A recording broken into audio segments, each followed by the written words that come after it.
What's good, guys? Welcome back to the channel. Today I'm bringing you all another MLB The Show 21 Diamond Dynasty video, and in this video we are going to be ranking all 22 of the position players in Team Affinity Season 5. Already dropped a video earlier today of ranking all the pitchers in TA5, so if you haven't seen that one, make sure you go check that one out. This is my fourth video of the day, and I might be dropping a fifth. Let me know in the comments down below, do you want to see the 99 Fernando Tatis Jr. debut tonight on YouTube? Make sure to hit that like button. If we hit 100 likes on this video, I will drop the Tatis debut tonight. I still might drop it, so make sure to stay tuned for the channel. If you have post notifications on, YouTube might not send you an alert that video has gone live because I posted more than 3 videos today. So make sure you are checking out the channel around 10 p.m. Eastern. That is approximately when the Tatis Jr. debut could be coming out. If it doesn't come out tonight, that will be out tomorrow, and I'll also be doing a Juan Soto debut for you guys tomorrow as well, and then Garrett Cole on Sunday. So much more content coming to the channel, so make sure you are subscribed to the channel. That way you do not miss any of the awesome videos on the channel. But without further ado,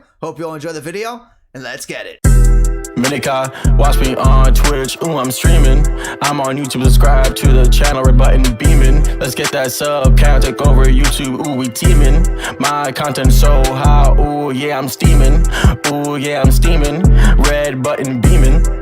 Okay, everyone, I am here back on MLB The Show 21 Diamond Dynasty, and once again, of course, we are talking Team Affinity Season 5. Already ranked all 8 of the pitchers from TA5 in a video earlier today, so make sure to go check that one out. Today, we are talking all 22 of the position players in the game. Now, the position players in TA5, I actually think all of them are pretty usable. There's a lot of great ones, there's some good ones, but I don't think there's really a lot of bad ones, if any bad ones, in my opinion. I think they all have a decent usage, especially if you're a fan of a certain team. I think you use any of these cards in an online game in any difficulty and actually be pretty solid with them. So that's a plus for Team Affinity Season 5. Position players, like my other rankings, these are just my opinion. So if you agree or disagree with me, that's completely okay, but let's get into it. At number 22 to get us started, we have the 99 Nate Lowe from the Texas Rangers. And I want to say again, all the cards in TA5 are pretty good. This Nate Lowe is not a bad card by any means. He just doesn't stand out to me. He's good all around, good contact, good power, good fielder, pretty good speed for the first baseman spot. The first basemen at this point in the year have to have excellent contact and power stats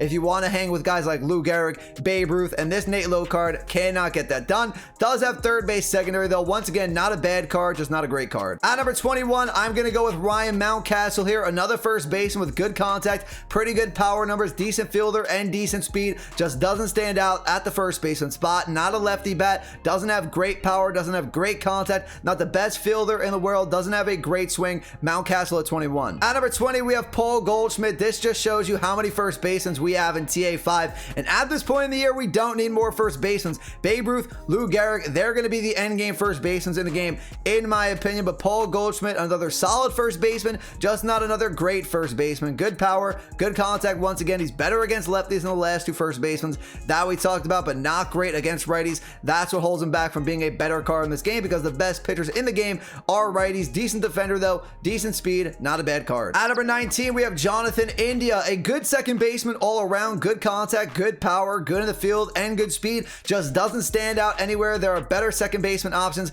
that we're going to get into that were in TA5 than this Jonathan India card. Again, he's not a bad card, he's not a great card, he's just a good card. At number 18, we have JD Martinez here. A little bit of a surprise. We thought we were going to get Xander Bogaerts or Alex Verdugo for the Boston Red Sox, but we wound up getting JD Martinez. Now, he's not a bad card. Once again, he's pretty good at the plate, good contact numbers, good power numbers, and they actually give him pretty solid fielding stats, all high 70s here, and the speed is at 51, but the outfield is so stacked at this point in the year, and there are way better outfielder options in TA5. That's why Martinez is here at 18. At number 17, we have Heimer Candelario, a switch hitting bat, third baseman with first baseman secondary. Another card kind of like Jonathan India that is good all around at the plate, contact wise, power wise. His fielding stats are pretty good and solid speed, but he's a switch hitting bat. That's why I'll take him over Jonathan India. At number 16, we have Yoan Moncada, another switch hitting bat, third baseman like we just talked about with Candelario, but he is better in the field than Candelario and Jonathan India. Pretty good speed as well from Moncada and has more secondary positions. Third baseman, primary, but can play first base and second base as well. At number 15, we have Mitch Haniger here. This card's actually a pretty sneaky good card in Team Affinity Season 5 for an outfielder. If he had better speed, he'd be higher up on the list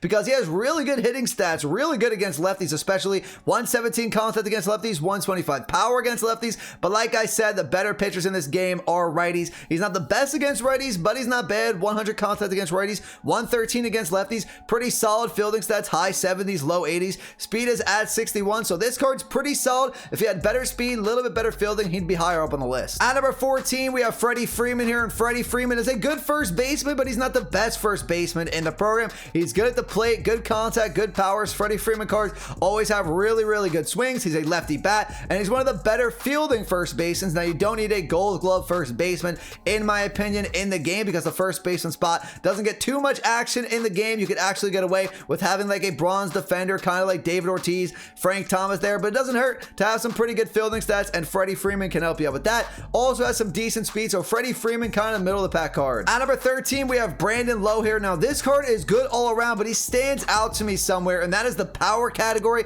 and the fielding stats. 125 power against righties, 114 against lefties, 85 fielding, 92 arm, 90 arm accuracy, and Brandon Lowe cards always have a really, really good swing. Also a lefty bat with decent speed, can play left field, right field as well, and he's a primary second baseman. At number 12, we have Marcus Semien. Now, Marcus Semien, I think, is a little bit better than Brandon Lowe because he has third baseman and shortstop secondary positions. He's also better all around at the plate, little better contact, little better power, and he's also a little bit of a better fielder with better speed than Brandon Lowe. They're both really good cards, but I'll take Semien. At number 11, we have CJ Cron from the Colorado Rockies, and this card surprised me. He's better than I thought he would be when they announced him in the Team Affinity Season 5 reveals. He meets that 115 threshold against both sides power-wise. His contact against lefties, 121, and decent contact against righties at 107. He's also a decent defender, 80 fielding, 86 reaction with 39 speed, so this card not bad at number 11. To get my top 10 started here, at number 10, we have Brandon Crawford from the San Francisco Giants.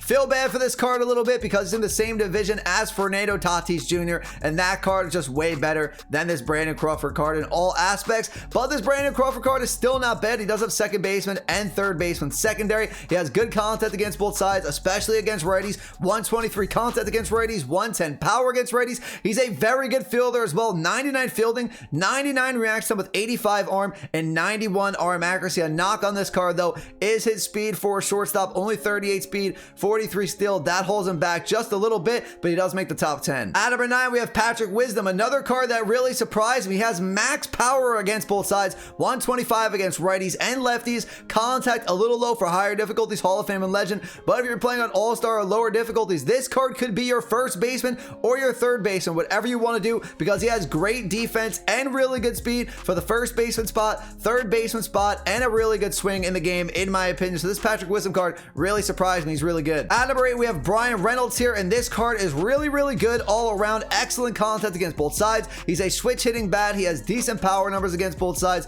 109 against righties, 103 against lefties, but he is a stud defensively, 97 fielding, 99 reaction time. The arm a little low, 81 arm isn't the greatest, but you get him to parallel 5, that's an 86 arm, and that will also help you reach 90 speed. If you do get him to parallel 5, that'll actually be 91 speed. This Brian Reynolds, a really good card as well. At number 7, we have Jorge Polanco here. This card is a switch hitting bat that I think is better than the other second basemen that we talked about at this point. He has good contact against both sides, 112 against lefties, really good power numbers against righties, 117. He's a solid enough defender with a good swing, 74 speed, also has third baseman secondary and shortstop secondary as well. That switch hitting bat really, really helps him here with that good power against righties and the secondary positions. At number 6, we have Ketel Marte, and this card really surprised with how good he was as well. I knew he was going to be a solid card, but I didn't expect him to be this good. He has great contact against both sides, 112 against righties, 125 against lefties. That power against lefties at 124 is amazing. One of the best bats in the game against lefty arm. He also has a lot of secondary positions, can play every single outfield position, can bring him into the infield for second base or shortstop. Switch hitting bat, high 80s, low 90s for the fielding stats with really good speed, 70 speed, 27 steal. This Ketel Marte definitely could find a spot on your team. At number 5, we have Max Muncy. This card could be the new endgame second baseman. We will have to see. People might be moving Mookie Betts back to the outfield to fit Max Muncy at that second baseman spot. He is a first baseman primary and also has third baseman secondary, but I see a lot of people using this card at second base because he is a monster at the plate. That power is amazing, 121 against righties, 125 against lefties. Contact's pretty good as well. He has excellent fielding for the second baseman spot, 95 fielding, 99 arm. Not the best arm in the world, but playing second base won't have to throw the ball very, very far to the first baseman. So this Max Muncy definitely can play second base for you. Great swing as well to go with that great power, and 60 speed, very, very good for a Max Muncy card. At number 4, we have Salvador Perez, and this card is a great catcher, no doubt about it. I'm just surprised he's the only catcher in TA5. That helps him climb up the rankings as well by being the only catcher in the program, but he is great at the plate, especially against lefties.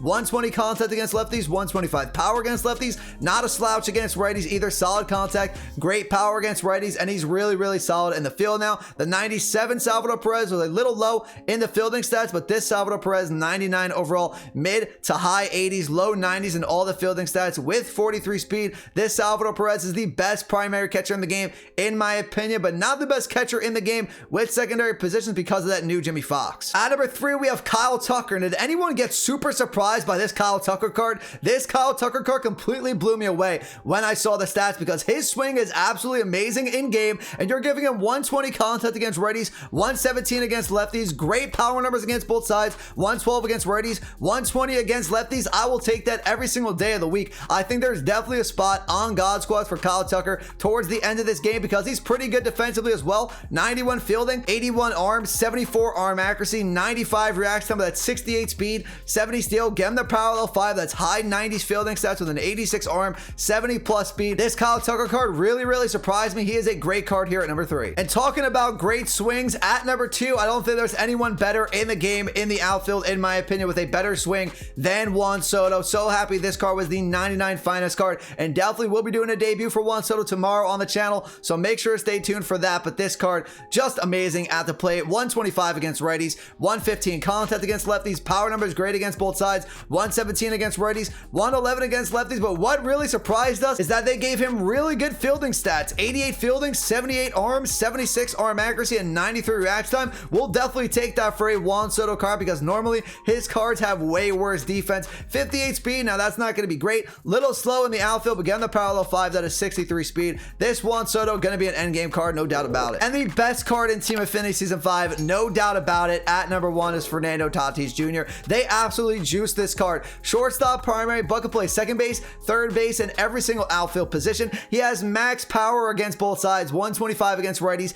and lefties. Great contact for higher difficulties on Hall of Fame and Legend. 110 contact against righties, 116 against lefties, and the fielding stats are still really good despite all his errors in real life. 95 fielding, 99 arm, 72 arm accuracy, and 95 reaction time. But I'm not complaining. He's going to be the end game shortstop on my team for sure. I love that they gave him great fielding because that might have held him back just a little bit, but the great fielding, the great hitting, and 95 speed, 94 steal to go with that great swing, no doubt about it. This card is the best card in Team Affinity Season 5. Okay, everyone, that's gonna do it for the video today, ranking all 22 of the position players in TA5. Also have another video coming out later today of Fernando Tatis Jr.'s debut, 99 Tatis. Can't wait to try him out in a game for you all. But if you enjoyed the rankings video, do me a favor, hit that like button, hit that subscribe button if you're new. I would greatly appreciate it. This is the 4th video of the day, and like I said, still one more to come, so make sure you are turning post notifications on for the 5th video of the day. If you would like to, you could follow me at my social links, which are on the screen for you all right now, including my Twitter,